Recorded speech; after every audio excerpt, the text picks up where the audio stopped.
कुछ दिन पहले ही कांग्रेस ने अपने सबसे अनुभवी नेताओं में से एक गुलाम नबी आजाद को कांग्रेस के कैंपेन कमेटी का चेयरमैन बनाया था।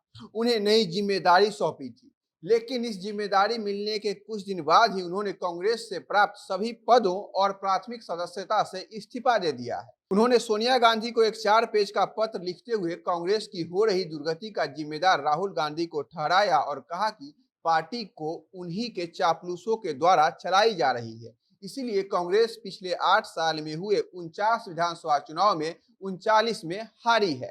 कांग्रेस के कद्दावर नेता रहे गुलाम नबी आजाद अब कांग्रेस से आजाद हो चुके हैं।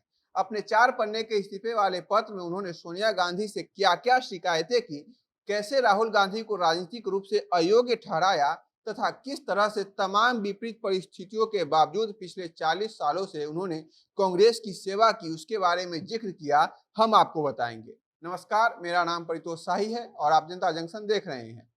देश के सबसे बड़े राजनीतिक परिवार यानी गांधी परिवार के सबसे करीबी नेताओं में शुमार और जम्मू कश्मीर के पूर्व मुख्यमंत्री रहे गुलाम नबी आजाद ने आज बड़े भारी मन से कांग्रेस से इस्तीफा दे दिया।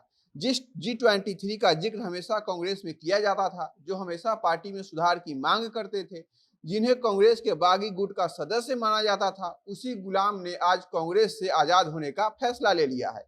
वह लंबे अरसे से पार्टी से नाराज बताए जा रहे थे, जिस कारण से कांग्रेस ने उन्हें दोबारा राज्यसभा भी नहीं भेजा था।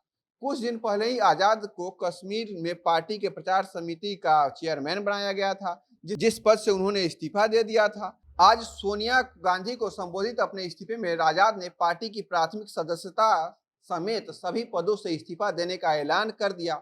स्पष्ट रूप से उन्होंने यह बात कहा है कि कांग्रेस की आज जो दुर्गति हो रही है उसमें राहुल गांधी का अहम योगदान है। इसमें उन्होंने कांग्रेस पार्टी के पूर्व अध्यक्ष और सोनिया गांधी के बेटे राहुल गांधी को जमकर कोसा है। आजाद ने लिखा है कि जब आप यानी सोनिया गांधी पार्टी का नेतृत्व कर रही थी तब पार्टी का प्रदर्शन काफी अच्छा था। हम हर जगह चुनाव जीत रहे थे, हमारी संगठन रोज बढ़ रही थी, सब अच्छा चल रहा था।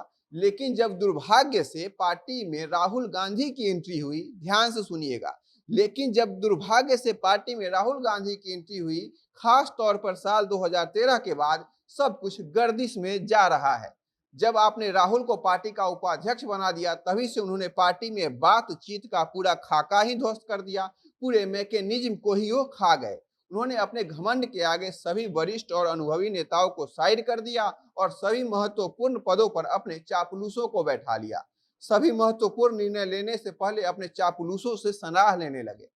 गुलाम नबी आजाद के अलावे भी कांग्रेस के कई बड़े बड़े नेता इस बात का आरोप राहुल गांधी पर लगाते रहते हैं कि राहुल गांधी ने पिछले कुछ सालों में जिस तरह से हरियाणा से ताल्लुक रखने वाले रणदीप सुरजेवाला को का पद पार्टी में बढ़ाया है, इस कारण से कांग्रेस के सभी अनुभवी नेता नाराज रहते हैं। उनका कहना है कि जिस आदमी को जमीनी स्तर पर 5 आदमी नहीं जानता हो, जो अपनी पार्टी के सभी संसाधन के मदद लेने के बावजूद आज तक एक चुनाव नहीं जीत पाया हो, जो अपने सीनियर नेता का तनिक भी इज्जत नहीं करता हो, उसे पार्टी में इतनी बड़ी जिम्मेदारी कैसे दी जा सकती है?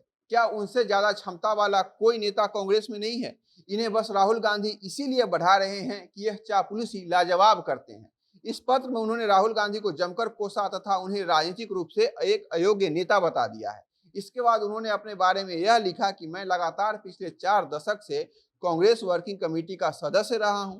35 साल तक मैंने देश के हर राज्य और केंद्र शासित प्रदेश में पार्टी का जनरल सेक्रेटरी और इंचार्ज के रूप में काम किया है।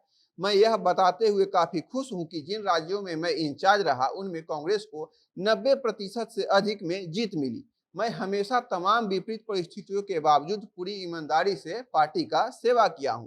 पार्टी के बारे में लिखते हुए उन्होंने कहा कि यूपीए की अखंडता को तबाह करने वाला रिमोट कंट्रोल सिस्टम अब कांग्रेस पर लागू होता दिख रहा है।